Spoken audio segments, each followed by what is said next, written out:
Hello YouTube,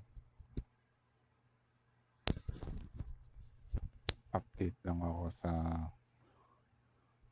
sarili ko, talk therapy ulit. So, okay naman yung status ng weight loss ko. Tingin ko, nasa 68 to, oh, basta hindi ako dampas 70 ngayon. Kasi nung huli yata, mga December o November pa ako nakapag, yung weighing scale. So, ngayon okay naman siguro. Hindi pa na, yun, continue ko lang yung bodybuilding. Hindi.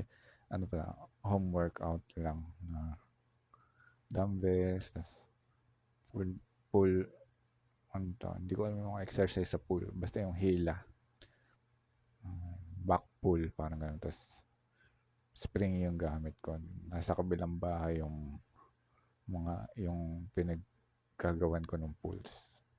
Ngayon lang ulit ako nakapag-exercise ng mga pools, ng mga starting siguro December, tas hanggang ngayon January, February, tas yun, mahina pa yung back ko. So, yun, kailangan consistent lang yung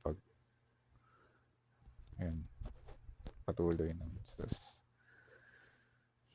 yun, ngayon, kailangan kong, wala akong kailangan, pero, yun, girlfriend. Wala akong girlfriend ngayon eh. Pero, hindi ko alam kung merong makaka-accept sa akin sa Facebook dating o kung sa may mga profile ako sa dating app eh, pero hindi naman ako nag-expect masyado. Tas, basta kung ano lang yung kung meron lang mag-entertain. Kapag wala, tanggap ko na rin naman kasi mahirap na pag gantong edad. Pero meron naman din siguro na karamihan kasi mga single mom na yung mga edad na 39 to 40. Magpo-40 na ako ngayong 2026. So, kaso sila mama ayaw ng yan, mga single mom. Yan. sila, sila mama, sila papa, kailangan nila ng yan. Yung pahina pa rin sila ng pahina ngayon. Kaya kailangan tulungan ko sila araw-araw. So, yan. Yung e-bike, yun, regalo ni kuya, nagagamit namin sa pamamalengke ko. Yan. Araw-araw ako namamalengke. Tapos, wala pa rin namang pagbabago masyado ng mga nakaraan sa akin. Kasi, yun, naiinip ako araw-araw kasi wala akong makakausap na girlfriend. Pero, yun, naghihintay lang ako sa dating app kung merong mag-accept. Tapos, yun, kanina may nag-accept sa Facebook dating. Ewan ko kung kaka-chat pa kami na sana makamit ko rin kung plano niya rin magkaroon ng boyfriend o okay. Pero parang nakakaya, parang active siya sa mga yun, business minded siya. Parang hindi, hindi ako masyado kasi houseboy lang ako. Baka ayawan ako. Pero okay lang naman kung ma-reject. Basta nag-try lang naman ako. Tapos yun,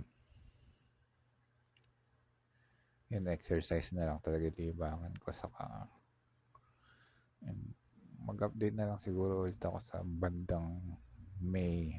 Kung end of May, kung makapagawa ulit ako ng talk therapy ulit sa sarili ko. Tapos, basta yun, continue ko lang yung exercise ngayon. So, biking, wala na, hindi na ako nakapag-bike. Pero, siguro next time, pag mapagawa ko ulit, kailangan nilang isan yung bike. Tapos, yun, sana, yun, magka-girlfriend ako. Yun lang hiling ko ngayon. Sa magkaroon ako ng girlfriend. Kahit every week lang makakasama. Kasi talagang nakakalungkot kapag walang makakausap araw-araw. Pero hindi naman ako gano'ng kalungkot basta yun kasi nabiyayaan naman ako ng Diyos ng yun, good health naman siguro 'to kasi yun, pumayat naman ako kaya masaya rin naman ako.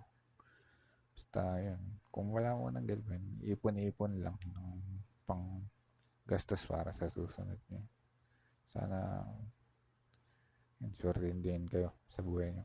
Kaya yun, sana yun, maging masaya tayo hanggang sa kung ano man yung dadating sa future natin. Kung sana yun, yun, active pa rin ako sa pagbabasa ng Biblia. Yan. Nasa ano na ako, Nehemias, na book ng Nehemias, yung Tagalog. Yan. Kaya siguro yun, update na lang ako sa susunod.